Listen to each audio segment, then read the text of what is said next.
Toby, welcome. Nice to be here. Good to have you here. You've just spoke at our annual conference. If you could just talk us through your main message. Yes, absolutely. I think increasingly I have heard, this year, previous years, sound bites like HR needs to be more data driven or needs more of a data capability. Yeah. It needs to build it, buy it, hire people with that background. And in the early days, I sort of nodded along like everybody else. And then more recently, I started to have an issue with that. I started to feel that this was going down a worrying path. And it took me back to when I first moved into HR. And I worked for a very data-driven chief people officer. And I'd spotted something in the business that worried me in the culture of one of the teams. And I told her about this worry, but I prefaced it with a big condition around, I don't have the data yet, and it's just a gut feel. And she interrupted me and she said, the reason I want you on my team is because you've got really good antennae for these cultural shifts. You see things that other people miss. Yeah. You have great judgment for these, for people-related moves, shifts, and challenges. And I want to hear your gut feel. I don't need the data. Yeah. And I think a lot of HR professionals would relate to that. It's what draws us into the profession in many ways. But it doesn't come from nowhere. It still comes from gathering inputs. It's just not data in the sense of numbers in a spreadsheet that we interpret. I've got a really bizarre question about the point when you nodded along and then you started to feel uncomfortable, because we talk a lot about how all emotions, they're not good or bad, they're actual data points, they're things you need to listen to. So at some point you started listening to this nagging thing. Do you have any recollection? Is this coming in meetings, or is this like when you're I imagine you're cycling around everywhere, even though I don't know that. In my head you cycle places, but when did it, can you actually remember when this is this just an overall memory of having lots of these like doubts, or were there specific moments where you were like, oh, this is really frustrating me? There are a couple of moments. I do cycle, and I do get some great solutions and ideas to problems when I'm cycling, just as an aside. Yeah, thank you. So that's fun. But I can't remember the exact moment, but I can remember a couple of things where I started to grate with that analogy that we needed to become data-driven. One was working for a previous CEO who was very data-driven. Yeah. And would often, when we were dealing with a people-related challenge, say, this is the challenge, what's the solution? Like it was analysing a number in a spreadsheet where there is an objectively right answer. Yeah. And I would say, I don't have the solution. There will be 5 or 6 different things we can do. There'll be trade-offs for each of them. And we need to mull over what we do. Critical thinking. Yeah, and we shouldn't rush this. And I was thinking back on that, and I was thinking, how would sort of being super data-driven in that solution help the outcome? And I don't think it would. Yeah.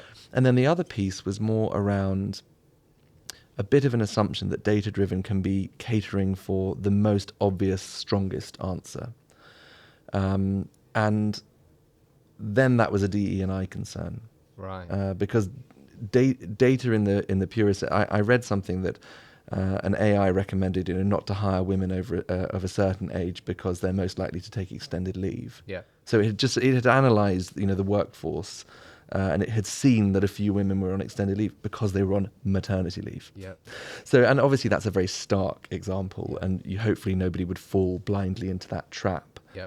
But sometimes in HR we do invest in programs that are not for the many, they're for the few, deliberately. Yeah.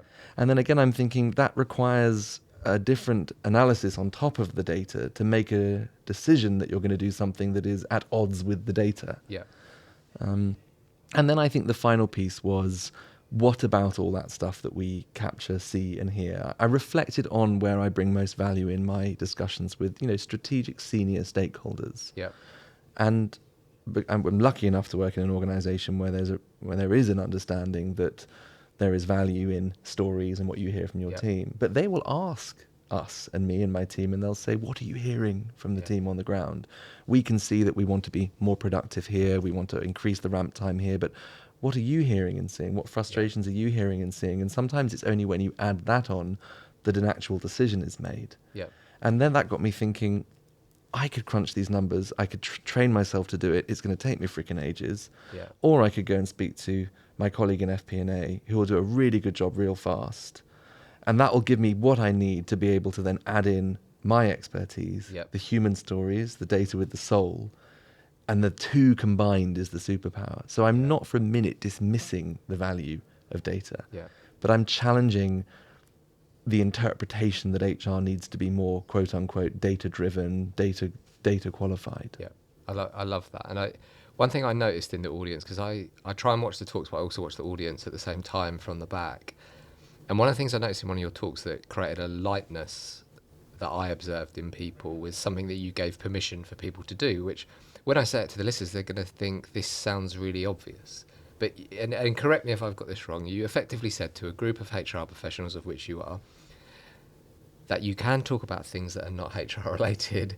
Your identity, if you're a senior HR professional, is first as a leader, and then you bring in your skill set on that. And as I even say it back, it seems so obvious to me, but it created a lightness in the room. And when I spoke to people in the break, it was almost like you'd given them permission to go back to their business and say, oh, you know what? I've got a few ideas on how if we treat our employees better, that's how it could impact customer service. Right.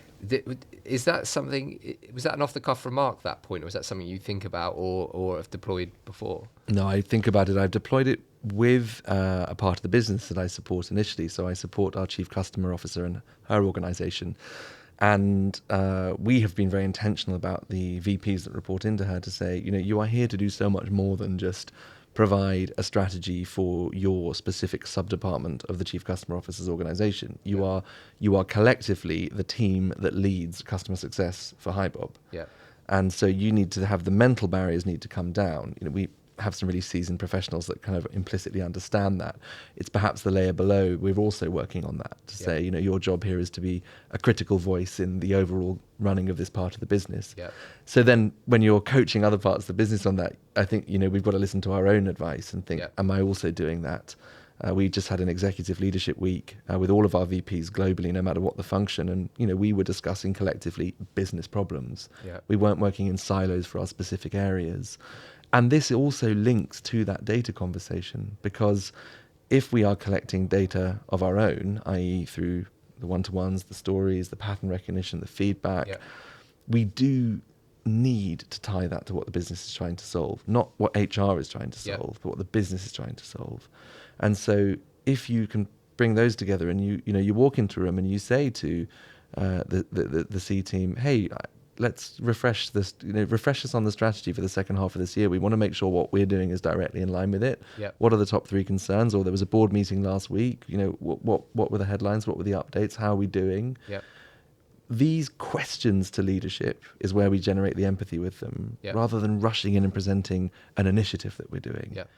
If you go in with those questions first, then when the time comes to say, well, this is great because, by the way, we're working on an initiative which is about increasing or decreasing the ramp time.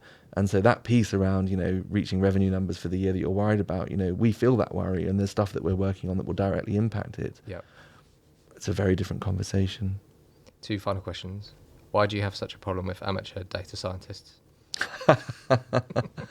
Well, I just feel, let's be good at what we're... I've got no problem with amateur data scientists if they are not in my HR team. I just felt like I had to go Daily Mail for a second and misinterpret everything that you had said. Actually, there is one other thing. You touched on it very briefly about the importance of a story with the data. Can you recall the stat on those stats that were on your slides without the slides there, like the impact of when you put data with a story? Yes. Have you got that in your 10, 25, 75. Can you just talk us through that really briefly, and then I'll go to the final question. So in Gartner's CFO playbook, they say to the CFOs 10% of people will remember a pure statistic. Yep. 25% will remember it if it's attached to an image. Yep. And 75% will remember it if it's attached to an image and comes with an impactful story. Yeah, and I love the phrase that you used in your talk is just drop it in. You used that a few times like it was a little mic drop, like present the data and then just almost like I just imagine you like a chef and you were just sprinkling like Salt Bay, just like putting a couple of little stories on the top. Is that something that you do in your data? I try to, because we worry about recency bias as being a bad thing. It is if you're remembering last week's conversation to define a whole strategy. But if you have analysed notes from one-to-ones, from coffee chats, from exit surveys, from pulse surveys, and there's a clear theme, and then you also remember a conversation from the week before which is related to that theme, Yeah. then it does work. You hear one of the worries that I have experienced that C-level leaders have is being detached from the business. Yeah. So if you can go in and say, it's worth listening to this because there's a strong theme around it, but here's a direct quote from something last week from a member of your team, from your business, they almost always sit up and listen. Yep. What's the one takeaway from your message today that you want the listeners to take away? The strong skill set that HR brings to the business, its ability to hear things that others don't hear, see things that others don't see, pick up on warning signs before others do, is as vital now as it ever has been. Yep. And our ability to translate that to the business and commercial outcomes is way more important than building deep data skills in our teams. I hope this sounds as I intended to say, but you're bloody good at your job, Toby. Thank you very much. Thank you. Cheers.